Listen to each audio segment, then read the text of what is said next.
नमस्कार विद्यार्थी मित्रांनो, पुन्हा एकदा तुमचं स्वागत आहे माझ्या यूट्यूब चॅनलला आणि संस्कृती क्लासेस.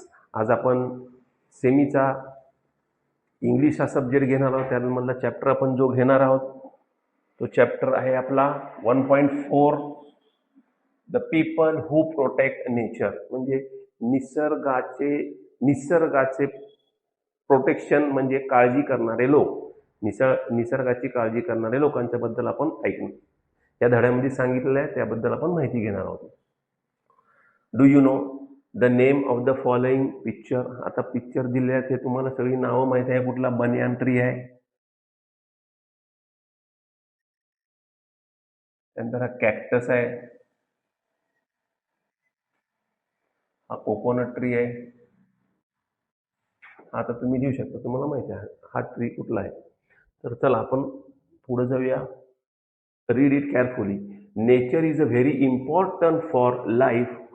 म्हणजे बघा, निसर्ग हा सर्वांसाठी खूप महत्त्वाचा आहे, सजीवांसाठी असो किंवा तो निर्जीवांसाठी.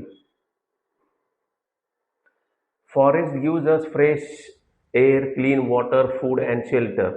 म्हणजे जंगल आपल्याला शुद्ध हवा देते, फ्रेश शुद्ध हवा, शुद्ध पाणी, आणि शेल्टर म्हणजे राहण्यास जागा देते, निवारा देतो थोडक्यात. Trees help us to breathe. हा महत्वाचं वाक्य आहे. Help to breathe and live a healthy life. आपल्याला झाडी हे काय देतात? हवा देतात, आणि आपलं आरोग्य चांगलं करण्यासाठी, आरोग्य चांगलं ठेवण्यासाठी शुद्ध हवा देतात. Animals and birds also depend on forest. त्यानंतर जे पशु पक्षी प्राणी आहेत ते पण जंगलावरती अवलंबून असतात. Some people understand the value of nature and work hard to protect it. हा महत्त्वाचा भाग आहे इथं पुन्हा. तर काही लोक असे आहेत जे निसर्गाचं महत्त्व समजून घेतात व त्याच्या रक्षणासाठी स्वतः जीवन समर्पित करतात, आणि तेही निस्वार्थपणे काम करतात. अशा लोकांबद्दल ह्या धड्यामध्ये आपण शिकणार आहोत. They do not work for money or fame. म्हणजे ते कुठल्याही प्रसिद्धीसाठी किंवा त्यातून आपल्याला आर्थिक लाभ होईल असा कुठलाही विचार न करता निस्वार्थपणे निसर्गाची काळजी करण्याचं ते काम करतात. They work with love and care for nature. आणि ते निसर्गाला आपलं निसर्ग आणि आपलं जंगल ह्या भावना ठेवून ते काम करतात. The lesson tells us about the 3 such people who loved nature and work selfless. हा महत्वाचा बघा. Selflessly for society. आणि समाजासाठी निस्वार्थपणे जंगलाची काळजी करून, आणि जंगल हे समाजाला किती महत्वाचे आहे त्याबद्दल ह्या लोकांनी काम केलं आहे. चला पाहूया त्या 3 लोकांचं नाव काय काय आपण पाहूया. पहिले आहेत तुलसी गौडा. हा तुलसी गौडा, त्यांना वनदेवी असं म्हटलेलं आहे.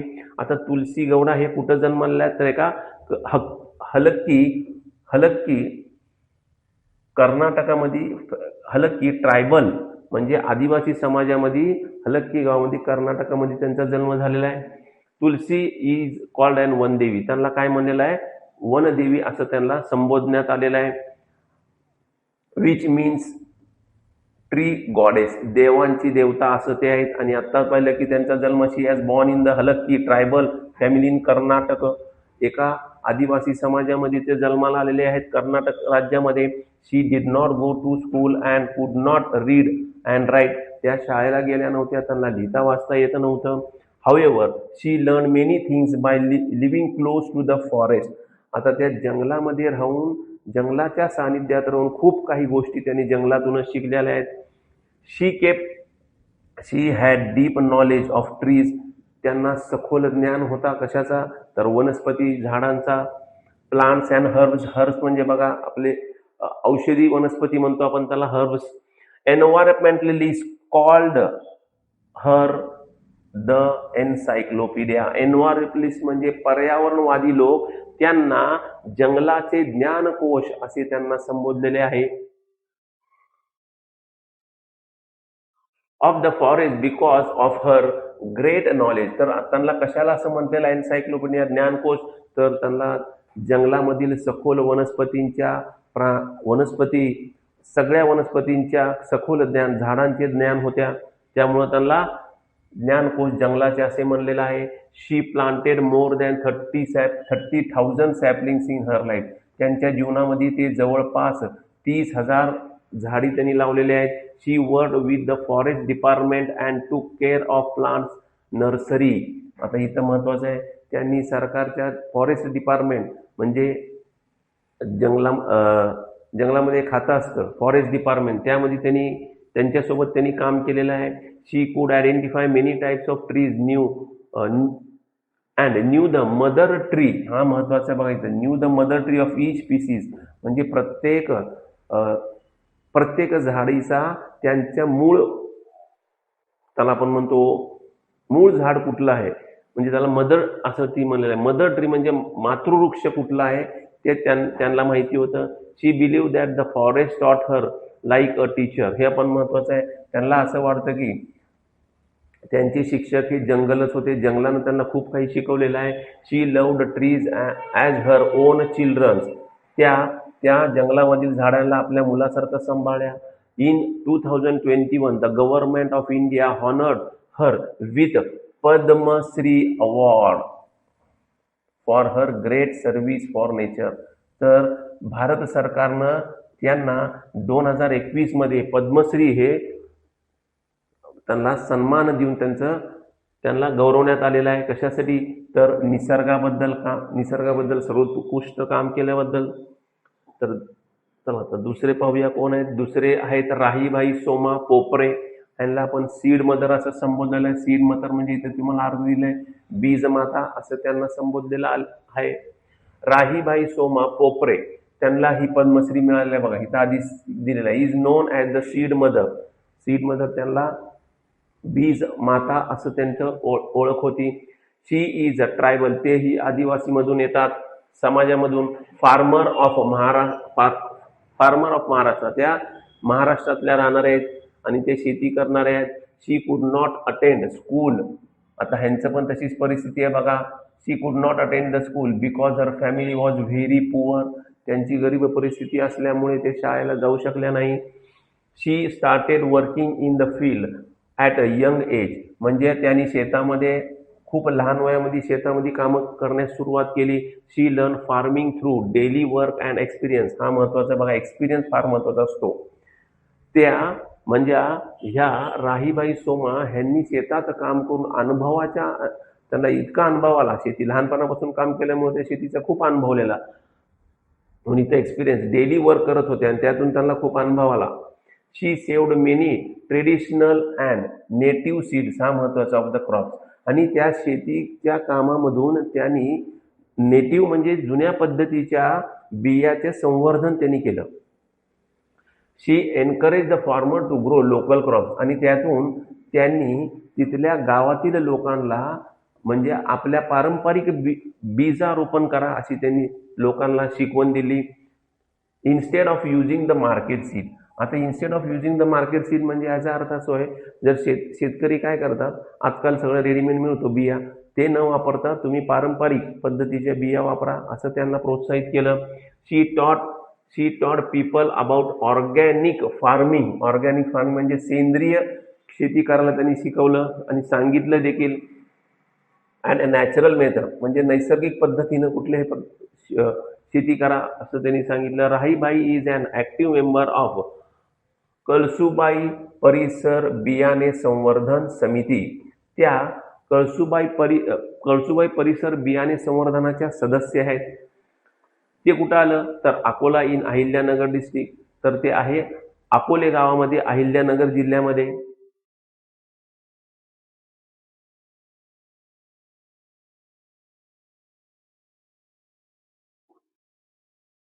शी started seed bank and nursery to protect seed. आता त्यांनी काय केली, नर्सरी म्हणजे ह्या संवर्धनाच्या ह्या झाडांचे बियाचे संवर्धनाचं त्यांनी बँक सुरू केले. म्हणजे त्या बिया ते जपून ठेवायच्या, पारंपरिक त्यांच्या शेतामधल्या आलेल्या त्यातून त्यांनी बिया काढून ठेवायच्या. She shared seeds freely with many farmers. त्यांनी खूप लोकांना त्या मुफ्तमध्ये त्या बिया वाटल्या त्यांनी, कारण त्यांनी सेंद्रिय शेती करावं म्हणून त्या शेतकऱ्यांना त्यांनी बिया वाटल्या. At present about 122 land acres and 32 crops are under conservation. बघा 122 एकरामध्ये 32 क्रॉप्स आर अंडर कन्झर्वेशन, म्हणजे संवर्धनाच्या अंडर, म्हणजे त्यांचे संरक्षण करत आहेत त्या. Her work help protect food, farming and nature. त्यांचं काम कशासाठी केलं तर प्रोटेक्ट फूड, म्हणजे कुठल्याही प्रकाराचं अनैसर्गिक शेती होता कामा नये. किंवा आजकाल बघा तुम्ही केमिकलच्या शेतीमध्ये खूप पटकन प्रत्येकाला पटकन हवं आहे. आज झाड लावले की उद्या लगेच झाड वाढलं पाहिजे, लगेच त्याचे फळं आले पाहिजे, असं प्रत्येकाची आज धारणा आहे. पण तसं नाही होत निसर्गाने. तर त्याबद्दल त्यांनी काम केलं आहे. वर्क प्रोटेक्ट फ्रूट, म्हणजे लोकांना चांगल्यात चांगलं खायला दिलं पाहिजे. फार्मिंग अँड नेचर, निसर्गाचं पण त्यांनी त्यामुळे नुकसान होणार नाही ह्याची देखील काळजी घेतली. In 2020 she received a Padmashri. त्यांना बघा 2020 मध्ये शी रिसिव्ड अ पद्मश्री अवॉर्ड. त्यांनाही 2020 मध्ये पद्मश्री हे भारत सरकारनं हे गौरवलं. त्या she was also include in the BBC, म्हणजे British Broadcasting Corporation list of 100 women for her inspiring work for society and nature. म्हणजे त्यांनी ब्रिटिश ब्रॉडकास्टिंग ह्या 100 लोकांची, जगातल्या 100 लोकांची नावं काढली, त्यामध्ये त्यांचा नंबर देखील होता. चला आपण आता तिसरी व्यक्ती बघणार आहोत. तिसरी व्यक्ती कोण आहे तर तिसरी व्यक्तीचं नाव आहे चैताराम देवचंद पवार. ह्यांनी काय काम केलं ते बघूया. चैताराम देवचंद पवार ह्यांनी काय केलं, त्यांच्या भागामध्ये, म्हणजे ते कुठं होते राहायला तर इथं आपल्याला दिलेलं आहे. त्यांचं जिल्हा होता धुळे आणि बरीपाडा गावामध्ये ते राहण्यास होते. तिथे त्यांनी प्रथम काम केलं त्या भागामध्ये, त्यांच्या भागामध्ये. म्हणून त्याला म्हणलेलं आहे a pioneer of tribal development, म्हणजे आदिवासीसाठी प्रथम त्या भागामध्ये काम केलेली व्यक्ती. आणि सस्टेनेबल ॲग्रिकल्चर म्हणजे काय तर सस्टेनेबल ॲग्रिकल्चर शाश्वत शेतीचा एक प्रकार आहे. तो असा शेतीचा प्रकार आहे मित्रांनो ज्यामध्ये आपल्याला सध्याची अन्नाची गरज भागवते, बरोबर त्यात तंतुमय पदार्थाचे पण काळजी केली जाते. तंतुमय पदार्थाबरोबर त्या शेती करताना आजूबाजूचे माती, पाणी ह्यांचेही काळजी, त्यांचे म्हणजे कुठल्याही प्रकारचं त्यांना हानी न पोचवता ही शेती केली जाते. त्याला सस्टेनेबल शेती म्हणतात. तर बघूया आपण त्यांनी आपण काय केलेलं आहे. चैताराम पवार त्यांनाही काय मिळालं आहे, त्यांनाही पद्मश्री मिळाले. बघा त्यांनाही पद्मश्री अवॉर्ड दिलेला आहे. Is a tribal social and environmental leader with over 30 years of experience. त्यांना ह्या ट्रायबल म्हणजे आदिवासी लोकांमध्ये काम करण्याचं, पर्यावरणामध्ये आदिवासी लोकांबरोबर निसर्गाचं काम करण्यासाठी त्यांना 30 वर्षाचा अनुभव आहे. He has lead conservation, sustainable farming and community development work more than 100 village across Maharashtra and Gujarat. तर त्यांनी हे सस्टेनेबल शेती आणि कन्झर्वेशन संवर्धनाचं काम 2 राज्यामध्ये केलं आहे. तर कुठल्या, गुजरात आणि महाराष्ट्र राज्यामध्ये केलेलं आहे. He has with cultivation of 5000 trees with his on contribution. हे बघा महत्वाचं, कॉन्ट्रीब्युशन म्हणजे स्वतःच्या त्यांचा सहभाग आहे त्यामध्ये, म्हणजे त्या आर्थिक असो, स्वतःचं वैयक्तिक काम असो, त्यांनी जी 5000 जी झाडी लावलेली आहेत, संवर्धन केलं आहे, ते स्वतःच्या खिशातून जो काही खर्च आला आहे त्यांनी तो खर्चाचा भार उचललेला आहे. As an expert member of the forest advisory committee. आणि ते काय आहेत, फॉरेस्ट म्हणजे जंगलामधील ते ॲडवाइस म्हणजे सल्लागार समितीवरती पण त्या 2015 मध्ये होत्या.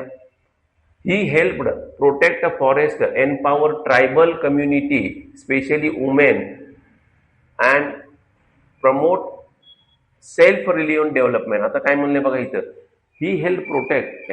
त्यांनी काय केलं तर त्या आदिवासी लोकांना, तिथल्या महिला लोकांना त्यांनी सेल्फ रिलिव्हंट म्हणजे आत्मनिर्भर केलं. त्या भागातील आदिवासी महिलांना आत्मनिर्भरावरती त्यांना स्वतःच्या हिमतीवरती उभारू केलं त्यांनी. आणि he had started work for his village Baripada in Dhule district with the help of Janjati Kalyan Ashram and now extended in near by 100 village from Maharashtra, Madhya Pradesh and Gujarat. आता पूर्वी कुठं काम केलं त्यांनी, 2च राज्यात काम केलं होतं, महाराष्ट्र आणि गुजरात. तर आता ह्या त्यांनी जे त्यांच्या गावामध्ये बरीपाडा आणि धुळे जिल्ह्यामधील जनजाती कल्याण आश्रम यांच्या ह्या संस्थेखाली त्यांनी एक्सटेंडेड द नियर बाय, आता त्यांनी ते काम वाढवलंय. कुठं वाढवलंय? जवळपास 100 गावांमध्ये त्यांनी त्यांचं काम वाढवलंय. तर ते कुठले कुठले राज्य होते? महाराष्ट्र, मध्य प्रदेश आणि गुजरातमध्ये त्यांचं काम वाढलेलं आहे. तर पुढे बघूया आपण त्यांनी काय. He has word for tree planting, water conservation and forest protection. तर त्यांनी कशात काम केलेलं आहे मित्रांनो? ट्री प्लांटिंग म्हणजे झाडं लावायची, झाडाचं जोपासना करायची, त्यांना लावायचं. त्यानंतर वॉटर कन्झर्वेशन, जल संरक्षणासाठी पण काम केलं त्यांनी, आणि जंगलाच्या संवर्धनासाठी पण काम केलं, जंगलाचं संरक्षण केलंय. He help many village by building check dams. आता हा महत्वाचा आहे बरं का. चेक डॅम म्हणजे काय? गावामध्ये छोटी छोटी ते नदी गेली असते, वडा गेलेला असतो, त्यामध्ये छोटी धरणं त्यांनी बांधलेली आहेत. ते मी तुम्हाला एका डायग्राम मध्ये दाखवेनच. अँड ट्रेचर म्हणजे चर मारल्या, डोंगरावरती ते चरी मारतात की पावसाळ्यामध्ये डोंगरावर जेव्हा पाऊस पडतो ते पाणी वाहत येतं, तर त्या चरमध्ये पाणी अडवलं जातं आणि त्या पाणी जमिनीत मुरतं. त्याला आपण ट्रेंचेस म्हणतो. त्याचा मिनिंग पण दिलाय बघा. ट्रेंचेस म्हणजे a long narrow hole dug and ground of water to flow along. Because of his ground water level increase in that area. बरं, असं केल्यामुळं काय झालं? त्या डोंगराला चरी मारल्यामुळं तिथल्या भागामधील ग्राउंड वॉटर लेवल म्हणजे भूजल पातळी पाण्याची वाढते आणि ती वाढली. Farmers got more water from farming and their crops improve. शेतकऱ्यांना त्याबद्दल खूप शेती पण मिळाली आणि त्यांच्या पिकांमध्येही वाढ झाली, कारण त्या ओलिताखाली जमीन आली. त्यानंतर his work also help birds and animals to get safe home. तर ह्या त्यांनी केल्यामुळं त्या पक्ष्यांना आणि प्राण्यांना पण त्यांचं घर मिळालं. तर ते कसं का? तर तिथे जमिनीखालची पाण्याची भूगर्भ पातळी वाढल्यामुळे शेतीला काय म्हणाला, शेती पूरक झाली, हिरवेगार प्रसारलं, झाडी खूप आली. त्यामुळं प्राण्यांनी आपलं आणि प्राण्यांना तिथं आपलं घर करता आलं. त्यामुळे पहिल्यांदाच आपण म्हणलं बघा, फॉरेस्टमुळे काय मिळतं आपल्याला? शुद्ध हवा, शुद्ध पाणी आणि शेल्टर म्हणजे निवारा पण मिळतो. तर पक्ष्यांना पण तिथं निवारा झाला. Many forest were saved because of his work. खूप जंगले वाचली कोणाच्यामुळं? तर ह्या पवार साहेबांमुळे वाचली, चैताराम पवार. इन 2025 2025 मध्ये हे received a Padma Shri award from the valuable work for society and nature. तर त्यांना 2025 मधले पद्मश्री हे भारत सरकारनं त्यांना आपण त्यांना म्हणजे अवॉर्ड देण्यात आला. अवॉर्ड म्हणजे त्यांना सन्मानित करण्यात आलं. कशानं सन्मानित केलं? पद्मश्री अवॉर्डनी. तर कशासाठी केलं? तर व्हॅल्युएबल म्हणजे मौल्यवान कामाबद्दल त्यांच्या कुणासाठी त्यांनी काम केलं? समाजासाठी आणि निसर्गासाठी काम केलं. त्याबद्दल त्यांना मौल्यवान ह्याचं पद्मश्री अवॉर्ड भारत सरकारकडनं देण्यात आला. आता मित्रांनो, मी तुम्हाला हा चेक डॅम एक भाग दाखवतो आणि ट्रेचाचा भाग काय हे आपण पाहूया. बघा, हे चेक डॅम्स म्हणजे गावामध्ये अशी धरणी बांधलेली असते, त्याला आपण चेक डॅम्स म्हणतो. हे बघा मित्रांनो, हे चेक डॅम म्हणजे गावामध्ये असं छोटी छोटी धरणं बांधलेली असतात. म्हणजे असं खाली बघा दिसतं का, पाठीमध्ये असं चर मारले क्ले पॉवर आणि सँड क्लाउड असा हा ट्रेचा क्लेम असं. चला मित्रांनो, आता आपण ह्या धड्याचे प्रश्न उत्तर पाहूया. द पीपल हु प्रोटेक्ट नेचरचं मी तुम्हाला क्वेश्चन आन्सर इथं स्क्रीनवर शेअर केले आहेत. तुम्ही त्याचे स्क्रीन शेअर घेऊ शकता. तर मी 2 मिनिट बाजूला सरकतो.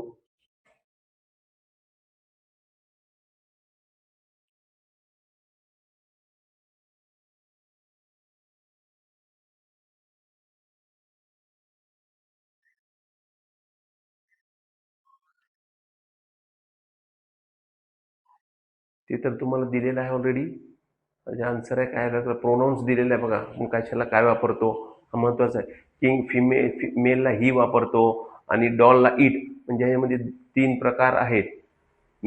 आता इथं एक मिनिट तुम्हाला समजून सांगतो इथं काय आहे. तर आता 3 फेमिलिन, मस्क्युलिन आणि नेचर.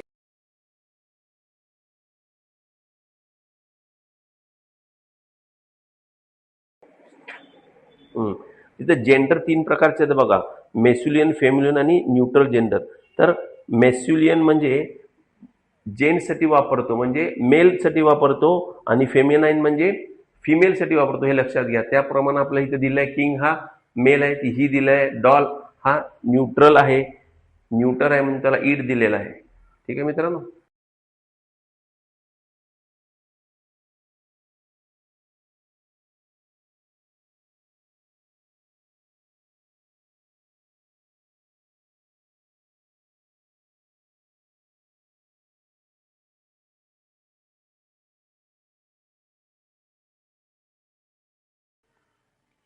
तर तुम्ही स्क्रीनशॉट घेतले असतील.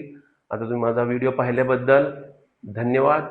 सबस्क्राईब करा, शेअर करा आणि लाईक करा आणि कमेंट करा. थँक्यू.